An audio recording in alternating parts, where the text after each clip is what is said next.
that I look at referring as if I've delivered for a client and really impacted their life in a positive way, if they're the kind of person that wants to now offer that help to people they care about, which is why they refer, my job is to enable that to happen, because they want people to get the help, but sometimes they're missing some of the things that they need to be effective at actually following through with referrals. So being willing to refer is great. That doesn't mean the client is actually capable of referring. A good example of that, 81% of clients that refer, they give their advisor's contact information to people. When I ask the clients, do you realize that 80% of the time those people are unlikely to reach out to your advisor, where if you actually made an introduction, about 80% end up getting help? And the clients literally just say, well, I guess I never really thought about that. I gave the number out thinking they would call. And it's like, that's such a simple conversation to have. And a firm can increase the amount of referrals just by helping clients understand that, hey, if you ever try to be helpful to somebody, I'm going to encourage you to do this. Because the goal of the client is nothing more than to be helpful. So why would we not facilitate that happening?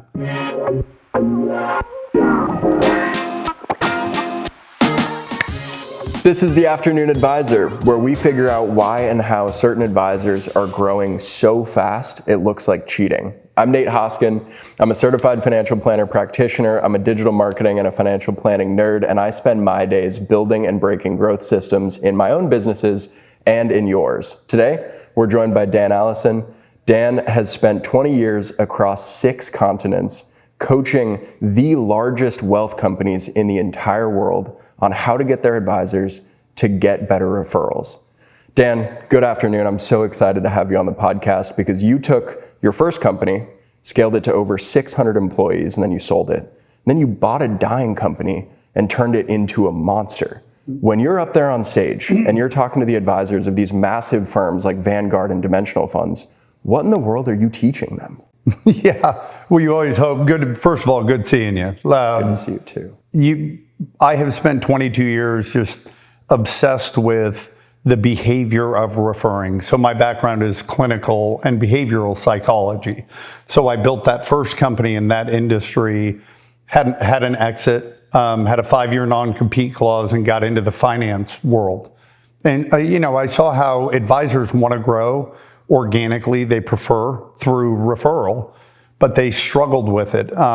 So I spent 22 years just interviewing clients to ask them, like, why do you refer? Why don't you refer? When you make a decision to do it, how do you do it? So I could study the behavioral part of it and then educate advisors about the real motivations to make it easier for them to engage clients in a way that they refer on their own. You don't have to push them to refer. So really, when I'm on stage, I'm going to be talking about how to grow organically without all the salesy, high pressure stuff that this industry has taught for decades, that I get paid in 2 ways kind of stuff that you don't want to sit across the table from somebody who gave you $5 million to invest and say like, hey, I need more. So we help them get comfortable around the idea of referral conversations, but through a behavioral lens. So they understand this doesn't have to be a complicated or uncomfortable conversation if you're doing it the right way.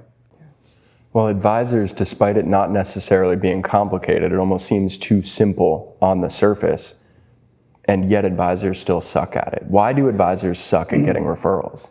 This industry, it's amazing to come from the outside and look at it. Because if you look at all the data, all the Net Promoter Score surveys that are done, this industry has incredibly high client satisfaction marks. So in our experience, we've interviewed thousands of clients, and we ask, do you value the experience you've had with your advisor enough that you would refer to somebody who's very important? 90% plus say yes. Oh yeah, I've been a client for 10 years, and even 30 to 50% think they did refer somebody to their advisor recently. So it's like you hear these things and then you look at the industry, and when you strip away like market growth, M&A activity, referrals from institutions like Schwab. These companies they're sitting at like 1 to 3% organic growth rates, and it's like, how can you have a 90% satisfaction, 40% thinking they're being advocates and referring you, but experience 3% growth? And the advisors suck at it because I think they have been trained at some point in their career that this is about selling.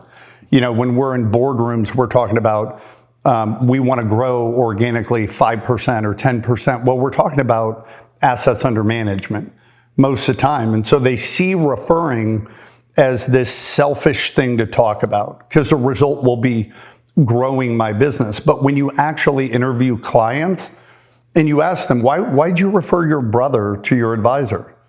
You know, it's risky, it could go badly. And they look at you and say, my brother needed help. Like, from a client perspective, referring is about being helpful to people you care about.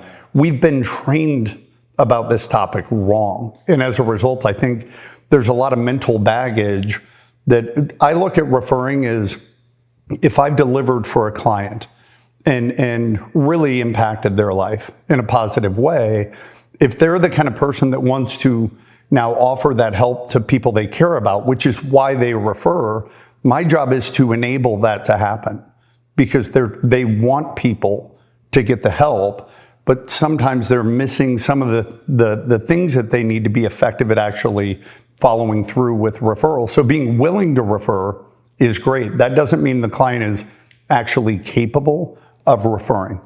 A good example of that, 81% of clients that refer, they give their advisor's contact information to people. When I ask the clients, do you realize that 80% of the time those people are unlikely to reach out to your advisor, where if you actually made an introduction, about 80% end up getting help? And the clients literally just say, well, I guess I never really thought about that. I gave the number out thinking they would call. And it's like, that's such a simple conversation to have. And a firm can increase the amount of referrals just by helping clients understand that, hey, if you ever try to be helpful to somebody, I'm going to encourage you to do this. Because the goal of the client is nothing more than to be helpful. So why would we not facilitate that happening? So it sounds like you need to do some level of training with your client, teaching them how to be good referrers, teaching them to say, okay, at a base level, rather than sending my phone number to your colleague or your brother or your family member, I would like you to do this. Talk me through that. What does an advisor need to do for their client to make them a better referrer? I'll take you back to when I started my mental health company. It was a partner and I, and we were employee number 1 and number 2. We took out a line of credit for $10,000. We were broke. We didn't have money to start a company. But my partner said, let's think about if we hired somebody for business development and their only job was to go out and get new families for us to help, what would they have to possess to make them successful at doing that? So number 1, they'd have to be willing to do it, obviously. They'd have to be willing to come to work for us. They would have to believe that what we do is very valuable. They'd have to be passionate about what we do. But beyond that, they'd have to understand, what are all the things that we help people with? What are the different populations of people that we can help? What is our capacity to help people? And ultimately, when they run into somebody who needs help, we've got to make sure to facilitate, how do they get that person in front of us so we can guide them toward getting help? So my partner said, what if we could establish all those characteristics inside of our existing client base, where they were willing, they were passionate about what we do, they understood all the different things we do, even if they don't use them, right? The average advisor's clients, when we interview them, we ask them to write a list of all the services that are available through the wealth management firm. On average, they can write 20 to 30% of what the firm writes down for what they do. So there's like an 80% knowledge gap just on what you can help people with. Well, if they're interacting with somebody who needs help, but in an area that is different than what they need help, they're not going to think like, hey, I have somebody for you. So now all of a sudden this willingness to refer becomes an incapability because we have not educated the client. So what we did to scale that company, we didn't spend $1 on advertising. So we went from $0 to I think we were 25 million of revenue our 5th year. Wow. 600 employees completely organically. And it's because we did that from the first client. Let's ensure that every client has an amazing experience. So we would get feedback consistently from our clients, not surveys, sitting down and saying, like, how do you feel about the experience? How do we improve our communication with you? So we would make them understand how important they were, but we were really trying to make sure, are they having the kind of experience they would even talk to people about?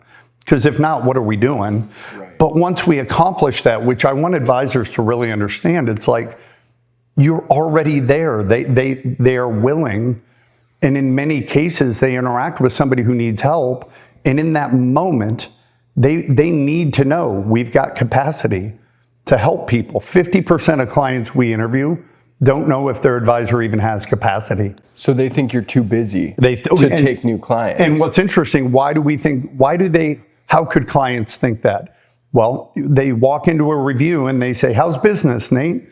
And crazy busy time of year. We have been slammed. They are trying to project success and they don't understand a client likes you.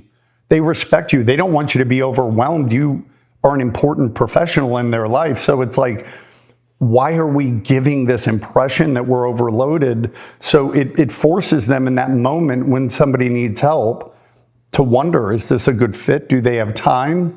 Is this something they even help with? Like, I don't want my clients in those moments wondering anything. I want them facilitating introduction. So we continually re-educated our own client base to become better and better business developers, just like we would a staff. And the beauty was they did it not to earn a commission. They did it to be helpful. So we had an army of people whose motivation was helping other people with no other expectation. So you can accomplish that if you're really methodical about it. Yeah. I love the way that you described this portrayal of success. Like, we as advisors portray success by being like, oh, so busy. I have so much going on. I know that I'm listening to you and saying I'm 100% guilty of doing that to my clients, because I want them to know that I'm showing up for them and that I'm really diving into the business and that I'm doing a lot. And I never would have considered that that might keep them from referring, because it adds to that risk factor that you were describing earlier, where someone is already maybe a little bit worried to refer to someone else because they're worried that they might make the referral. The referred person has a bad experience with you and they feel guilty, or they feel like their reputation was on the line. Sounds like that's not a huge issue, but if they're worried that you're too busy to provide that person with the same experience that they're having, I could absolutely imagine that they wouldn't refer, not to mention not wanting to stress you out and make your life harder. I want to go back to the numbers really quickly. So you mentioned that 90% of clients are what I would call ready to refer. Do you agree? Yeah, they're willing. Willing, okay. Yeah. So not prepared as in they might not have the tools to be able to effectively refer, but they're willing to do so. So let's say we can get them to a point where they are ready to refer, prepared to refer. What would a good percentage look like for an advisor? Where would you look at a firm and say, okay, you have a good referral rate? What's amazing is it's not a big number to blow by the goals that these firms have. So you look at, let's boil the numbers down just using actual data from research we've done. We've partnered with some of the big fund companies. They do a lot of research. So I've authored referral questions for 60,000 mass affluent and affluent client surveys. So good norm sample. One of the ones that we did, 60,000 respondents, 98% of the respondents responded favorably to, do you value the experience you've had with your advisor enough to confidently take the risk and recommend them to somebody who's very important to you? 98% yes, but second question was, have you in the past 12 months 51% yes. This is not 50 clients. This is 60,000, 20,000 global outside of the States, 40,000 here in North America.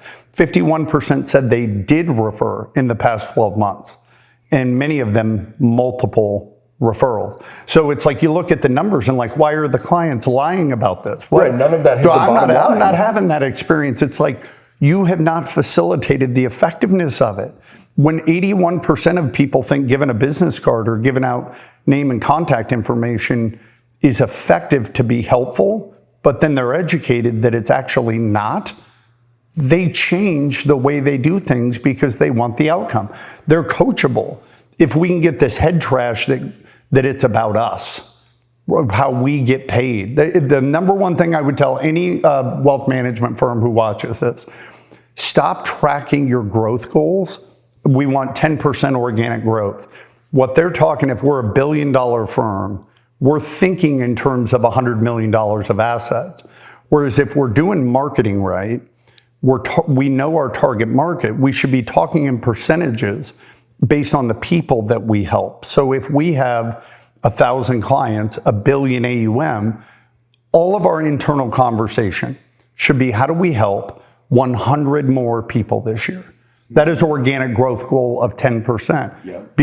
The growth on assets can only happen after you've helped somebody, after a prospect said, yes, I want to work with you. So talking about it as revenue, as it reinforces this mental baggage that advisors have, that we're salespeople, not service people. Your clients don't agree with that. The clients think you're service people and you're so good at it. They're not only willing to, they're trying to. So it's like everything that we do is connecting the dots between identifying willing people and giving them the things they need to become effective at what they're already doing. So it's not about sales language. It's about a framework for the right conversation so they, in that moment, somebody I know needs help, they know what to do. They're not wondering if you have time. They're not wondering, do you provide this service? They're not wondering, how do I get the help to this person? They know I'm going to make an introduction happen. My partners could show you that my emails, almost every referral, the subject line is introduction. Still to this day, I've done this I'm 50 now, 28 years I've been an entrepreneur. I have followed the same system in every single company I've owned. And I've conditioned the people who are advocates, not for me. Nobody's ever referred to make me more money. They're trying to be helpful to somebody else. I facilitate that happening. And the outcome is when I've delivered help to somebody, I end that by saying, hey, was this useful? Was this helpful? You know, the person that connected us took a risk when they connected us because it's their, as you said earlier, it's their reputation on the line if this did not go well. Would you mind reaching out to them and let them know it was helpful? I think they would appreciate that. Wow. Now what happens? Basic human psychology, if you remember like operant conditioning, like B.F. Skinner, it's Pavlov's dog, positive reinforcement. Now instead of me calling the referral source and saying, hey, thanks for the referral, you know, it was a good meeting, the person they were actually trying to be helpful to calls them and says, thank you so much for introducing me to Dan. It was really helpful. What that person just learned, the risk of referring was reduced dramatically and replaced with positive reinforcement, increasing the likelihood in the future they exhibit the same behavior. It's all human psychology. It's the foundation of it, really. It's training at the most basic level, yes. Like almost the way we refer to training pets or something like that. It's like, well, let's just show them what happens and when you get positive rewards. Right. Like, this thing happened. I did this thing.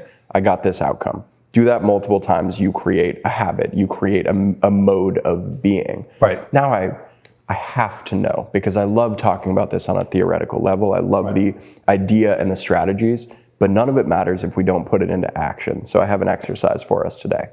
Perfect. Let's pretend we're building an RIA together. Thanks to the interview we just had with Dave DeSalle, we have the whole organic growth funnel built out. We have new clients. What would we do together, sitting in a room, sitting in a boardroom, whatever it happens to be, to say, okay, we want to make these clients unbelievably well-trained advocates and referrers of our business? Take me through that. This is where I could spend 4 hours like breaking it down, but it's, when I've been lucky to work with a lot of firms over the years, and now I'm working with a lot of, 5 billion, 10, 20, 30, on the surface, they've scaled. I have a client right now, 35 billion of assets, 120 advisors, 3% organic growth. But net promoter scores are off the charts. Their clients love them. So it's like, if I were starting an RIA, if I'm good at marketing, I'm driving new prospects in that are qualified. And that's great. But if I don't have a strategy now to take that one and turn them into multiple, I'm missing a massive opportunity. So I would sit around the room with my staff and I would say, we're going to ensure that every client we help, they have 5 characteristics, okay? And I guarantee you, I've interviewed for 22 years, thousands of clients. I've never met a client that has more than 3 of the characteristics when I interview them. Most have 1 or 2. And even if they had 4, the one they don't have can be the killer that stops an otherwise willing advocate from being effective. So it's kind of all or nothing. Like it really is. You really need all 5. Yeah, you got to have all 5. You can still get some referrals if they have 4 out of 5 or 3 out of 5. But when you have all 5, you've got a really consistent, effective advocate. So number 1 is they have to value the experience so much that they are very confident in the risk that is attributed to referring. That sounds simple, but every client defines valuable experience differently. And they all define risk. What does it feel like to confidently say, I work with Nate, you got to work? Some people very comfortable. Some people like, that doesn't feel good. Maybe I had a past experience where I made a referral and it went badly. And now behaviorally, I'm more sensitive to taking the risk. But we want clients to see a lot of value and very little risk. So for that, every advisor should have a process to get honest feedback from their existing client base, not surveys.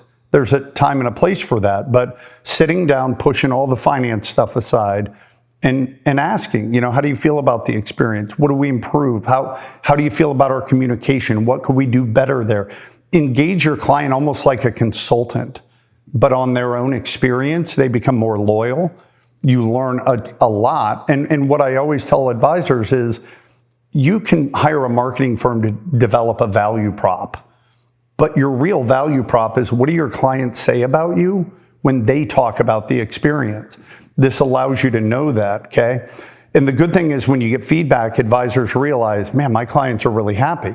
That's good, but that's the first characteristic. That means they're willing, okay? And it sounds like most advisors are there. Yes. Like 90%, give or take, positively, like I would refer, I'm confident with this experience. So at a baseline, most of the clients already exist in that state. That's 1. It's the beauty of this whole thing is the hardest part to do. It's done. Yeah. You already have a bunch of clients and they love you and you've helped them. So beyond that though, second characteristic, we've got to fix this education problem. We can't have clients understanding 2 out of the 10 things we help people with. So we help firms like do a ongoing re-education process for their own client base. So while I might not need help with a 401k because I don't own a business, so I don't even think about 401k. When I'm meeting with my brother who's an entrepreneur and he says, oh yeah, we're shopping around our 401k, now my willingness becomes a capability because I know that's something my advisor helps people with because that trust transfers into other solutions. So second thing, we want really well-educated clients. Third, they have to know we have capacity to help people and they have to understand the characteristics of the kind of people that we're really good at helping. Like who has the best experience with our firm? What are those characteristics? I always say in a crowded room, if a client got to know everybody, they would have to be able to say, this is somebody who should meet Nate. So when I say my target market is we help high net worth people. Who is that? Who is that? Or we help entrepreneurs. It's like, okay, well, my son's an entrepreneur. He doesn't have any employees or revenue yet, but he has an LLC. Is he a good fit. We have to educate these clients about who we're good at helping and what capacity we have for those people. So when they're interacting with one, they know this is a good fit. I know Nate has time. I'm going to make this introduction happen. Fourth characteristic in those moments, we've got to fix this 81% of people giving our name to people as a way of being helpful. When their intent is an outcome of being helpful, and we know that intent is unlikely, it is our job to educate them. That, hey, I know you're trying to be helpful. Unfortunately, most of the time, just because of how you did it, they don't end up getting the help. But if you're comfortable with a simple email introduction, and here's how I'll handle that, so it'll increase the likelihood of the outcome significantly. Yeah. When you say that to a client, any advisor watching this right now, if you master how to handle that I gave your name out scenario, you'll see an increase of referrals immediately. Just with that one thing, saying, I'm assuming you did that because you were trying to be helpful. Is that accurate? And they're going to be like, yeah. The problem with that is they don't have the trust that you do. As a result, giving our name out, normally it's like, hey, at some point, I'll reach out, and they never do. And they don't get the help that you're trying to get to them. But we found that if you're comfortable with an email introduction, simple one, and here's how I'll respond, likelihood skyrockets. So are you comfortable doing that to ensure they get the help? The most important piece of that is confirming, are you trying to be helpful? Because now it's not about me growing my business. It's about making that outcome real for the client that I have a fiduciary obligation to help, making sure the people they care about get help. So that's fourth. And fifth, when you get feedback from clients, you're able to ask, if somebody you cared about needed help, in that scenario, are there things that we can do to develop enough trust that you're comfortable connecting them to us to be helpful? And what you're really trying to do is say, for you, when somebody's important to you, how do we make that easier? And what you do is you learn what kind of advocates your clients are. And now I know this is a comfortable conversation, so I don't avoid it in the future. But what we find is you get a client who values what you do. They understand 20% of it. They think you're at capacity. Even if they run into somebody who needs help, they give out your name and number. Those are all fixable things with a simple conversation. So if I was launching an RIA, I think 10% growth just through client referrals is incredibly conservative. The industry doesn't experience it for the most part.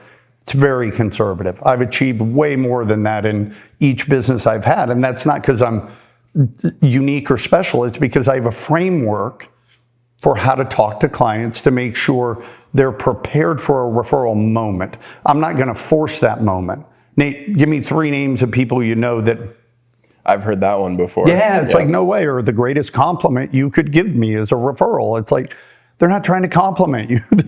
They're just trying to be helpful. It's our job to give them an experience that they would want others to have, which we've done. Now we just got to connect the dots for them. So I would make sure from client number 1, we have a strategy to ensure we're touching each of those 5 things each year with the clients, getting feedback, update on the company and everything we're doing to help people, update on our capacity as a team to take new clients or not, and what kind of clients that we're really focused on because we believe they get the most benefit. And if we just educate the clients, the rest takes care of itself.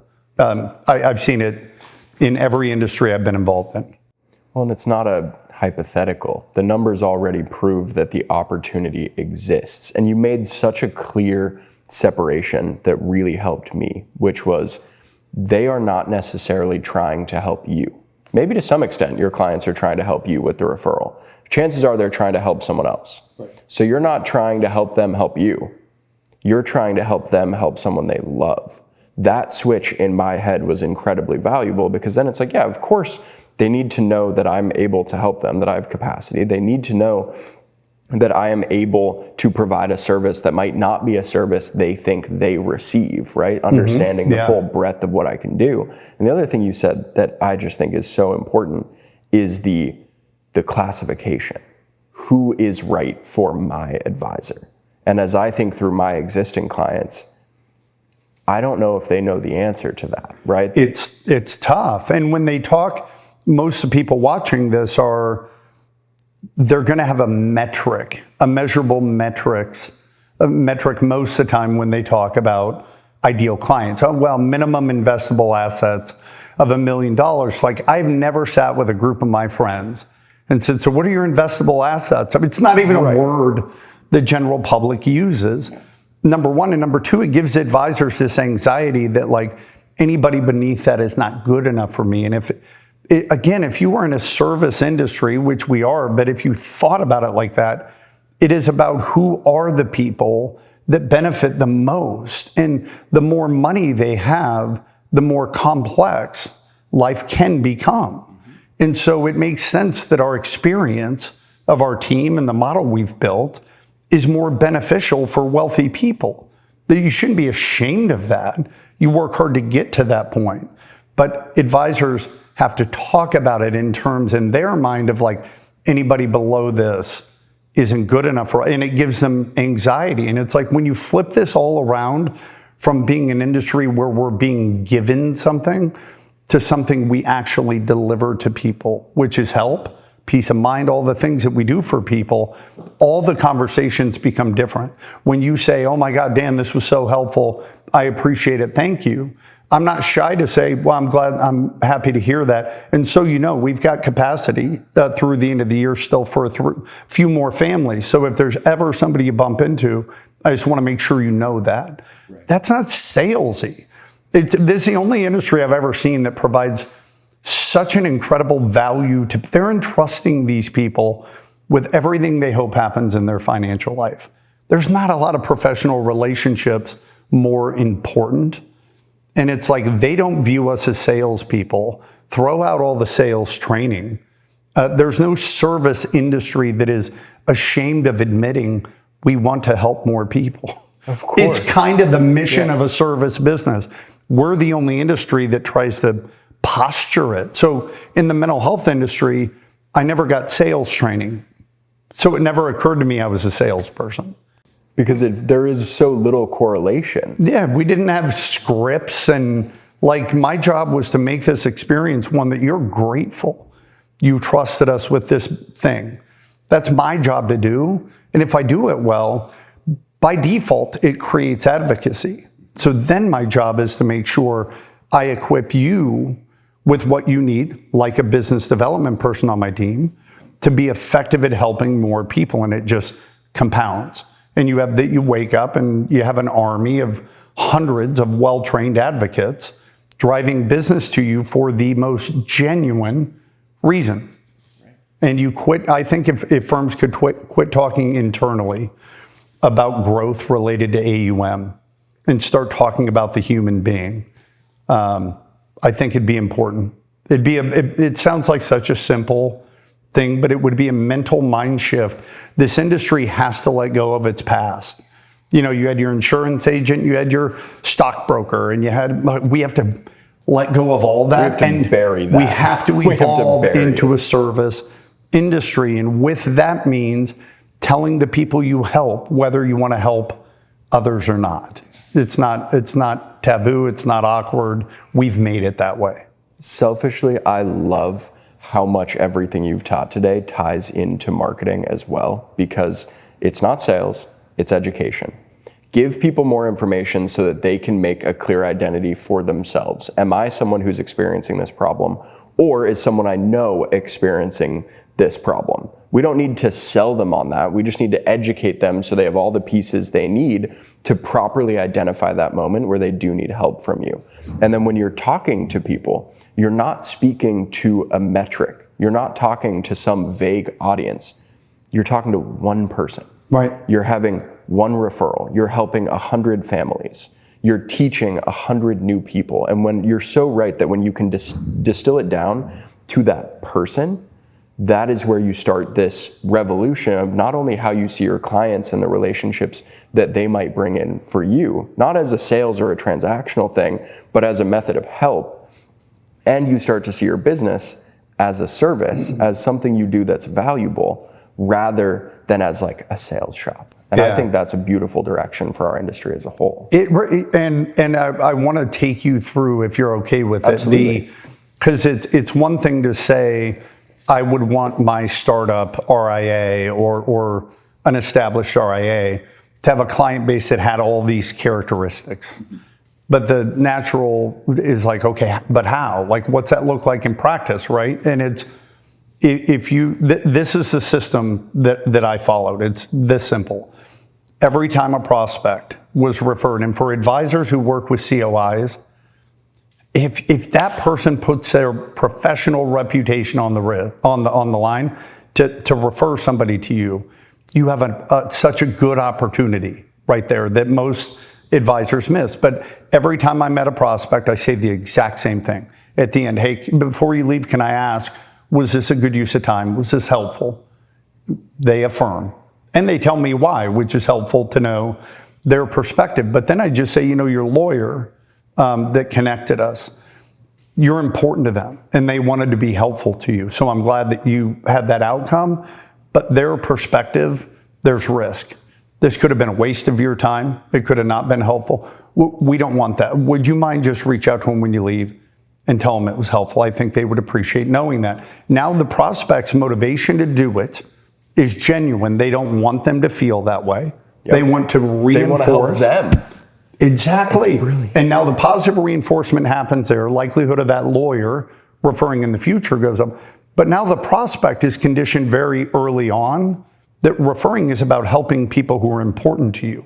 So if they move down the path and become a client, at the end of onboarding, all I'm doing is telling them, you've trusted us with something really important. And we have 3 kind of objectives that we focus on. Number 1, we want the experience you have to be so good that you will never consider working with another firm.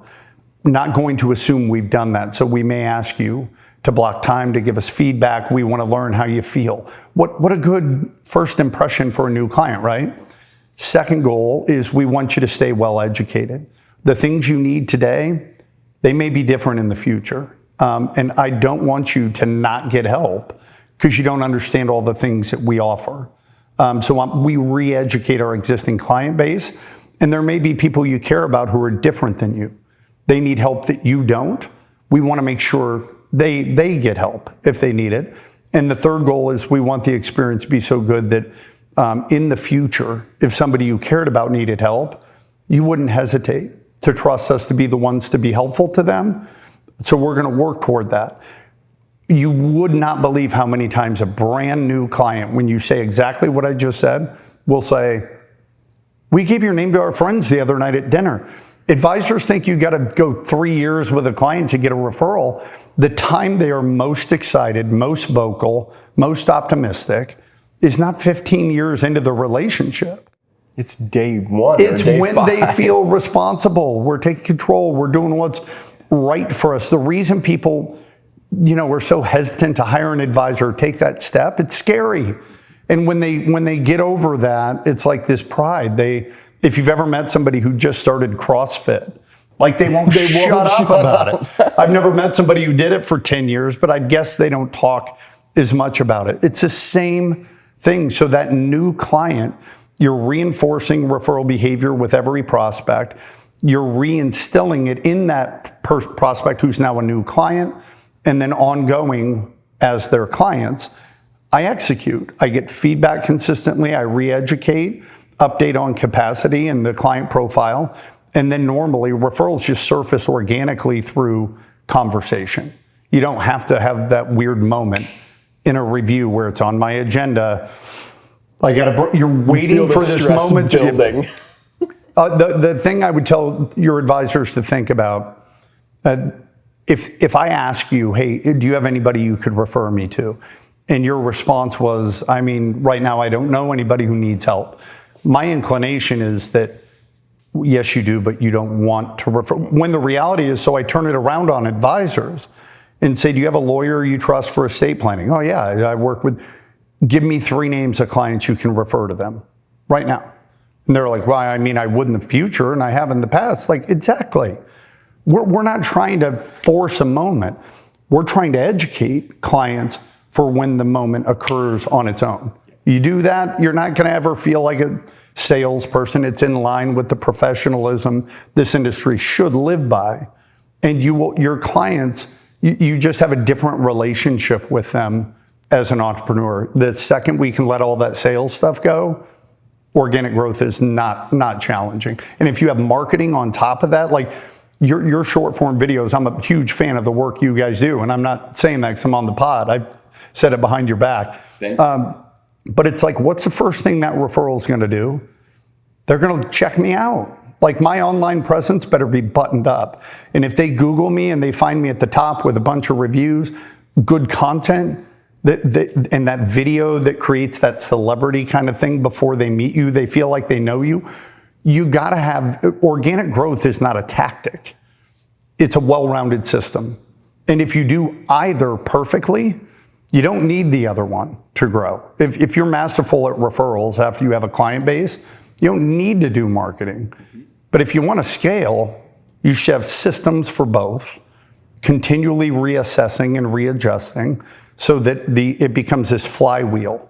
Marketing brings in new prospect becomes a referral source, referral gets reinforced, or the referral source gets reinforced. Like, it just becomes this systematic thing that you don't have to think about after you execute, if that makes sense. It does. Yeah. And today you helped me distill something I've been trying to do for a long time, which makes sense. You literally wrote the book on organic growth. Yeah. But the thing you said that will stick in my head forever is what I am now going to use as my definition for organic growth. It is that we are creating a system to train our prospects and our clients to manufacture organic moments where they say, I need help, or someone else needs help. That's it. You're just trying to create those moments rather than trying to force those upon someone. If you're forcing something upon them, suddenly you're doing cold stuff. Yeah. Suddenly you're in a sales call. The moment you are forcing that moment or trying to make that moment happen, then that's the thing we associate with inorganic. Right. Organic is creating all of the systems and implementing all of the elements to create that moment, or to have someone else create that moment. Right. It's an amazing And the feeling. moment exists in the marketing, right? That's why nurture is so critical. It's like they watch one of your videos. It's like, oh, that's interesting. I have that problem. It didn't create this urgency that I have to call the advisor. You're waiting for the moment that they say, I'm ready to get help. And who do they remember? Do they go Google advisor, or do they, who's that person that I keep seeing? I think I followed them. I'm gonna go look through my Instagram followers. It was him. I remember I found this video. My friend sent me this video. That's the person that I'm gonna call. Don't try to create the moments. They already happen. Be consistent with both strategies so when the moment occurs, you've laid the foundation for and when the moment occurs, they know what to do. Right. They have all the tools they could need to act on that moment. That was the missing component for me, because if that moment, you're totally right, it's happening all the time, but either the client is not prepared to act on that moment, or the prospect is not educated enough to know what to do with that impulse. 100%. Organic growth is telling them what to do with that impulse. Yep. This was amazing. Thank you so much. Appreciate it, man. I love seeing you. Absolutely. Same to you.